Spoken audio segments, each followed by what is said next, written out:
Hello. So I was scrolling through my YouTube trying to find a video to put on to listen to while I was doing other stuff, and it gave me this one reaction video to Zuko's character in the new Avatar Netflix series for Last Airbender.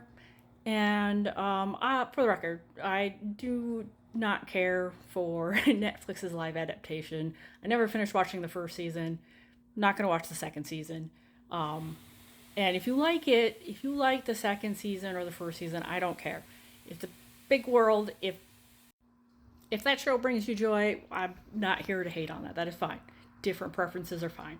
But I did want to talk about the video that I saw. That it made me think of some writing stuff. So I think I found the video here, and I couldn't figure out how to clip it in front of my video.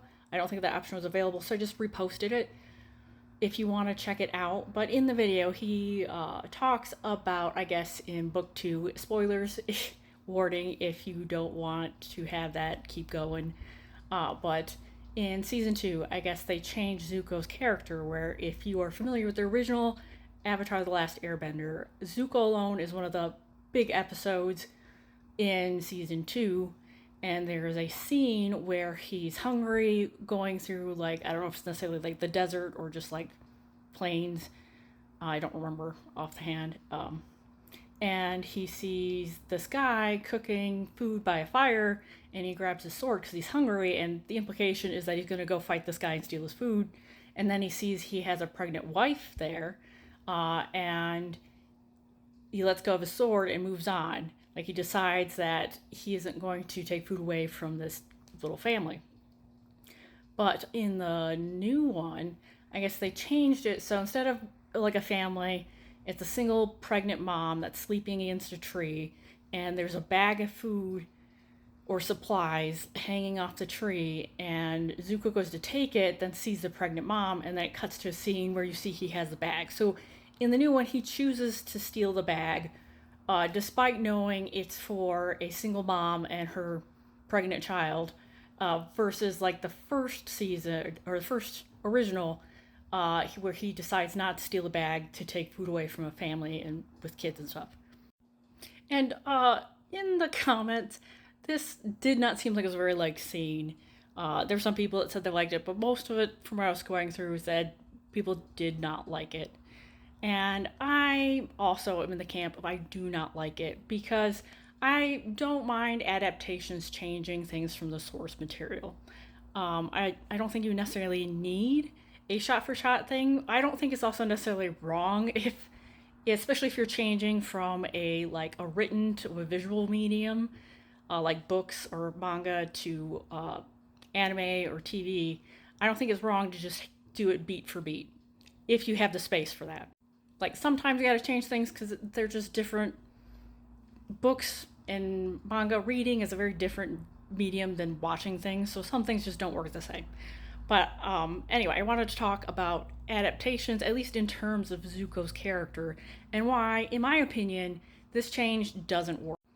So the key for adaptations, I think, is not necessarily that you can't change them, or that you can't try to tell a different story, but you still need to honor the source material and the current fan base that is with that source material and why they like the series or the characters. And that doesn't mean keeping everything exactly the same, but it does mean, sorry, I was thinking how to phrase it. It does mean honoring the character's core or the story's core and themes from the original.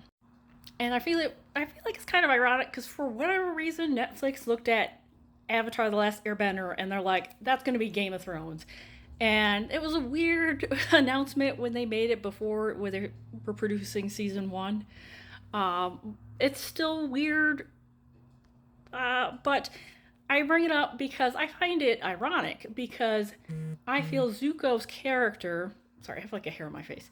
Zuko's character, I feel, is very relatable to Ned Stark.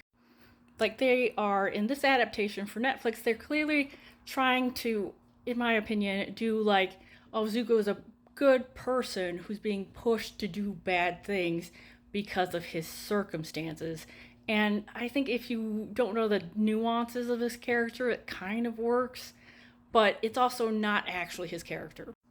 So, yes, what does that have to do with Ned Stark? So, Ned Stark is a honorable man in a bad system that punishes people for doing the honorable thing. Or maybe not necessarily punishes them, but it definitely gives them like a disadvantage, right? You are like rolling at disadvantage if you got to stick to like doing the honorable stuff instead of being out for yourself.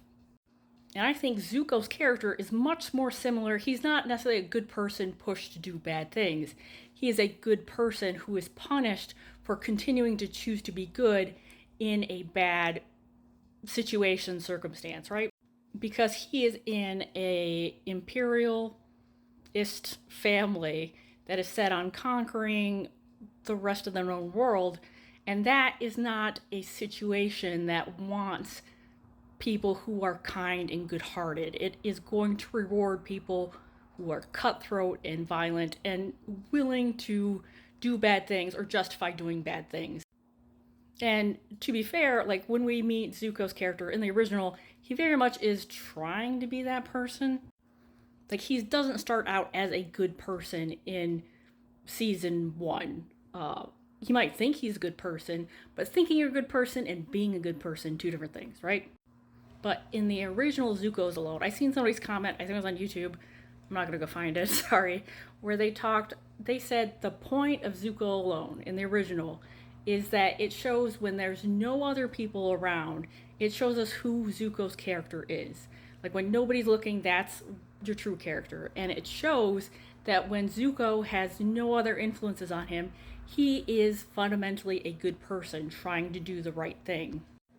And by changing this one decision, even though you're like, it could be like, it's one scene, what's the difference? That fundamentally changed who Zuko is when no one's looking. It is a fundamental change to his core character, which, if you're doing an adaptation, is the one thing you don't want to change. Because, in my opinion, because of this change, it's actually not a new take on the character, it's an inversion of his character.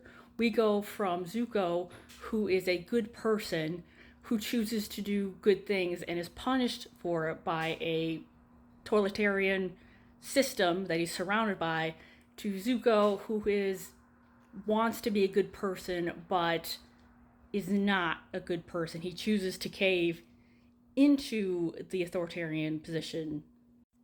Like instead of being a good person who chooses to do good things despite the world punishing him for it or telling him that's not going to give him what he wants.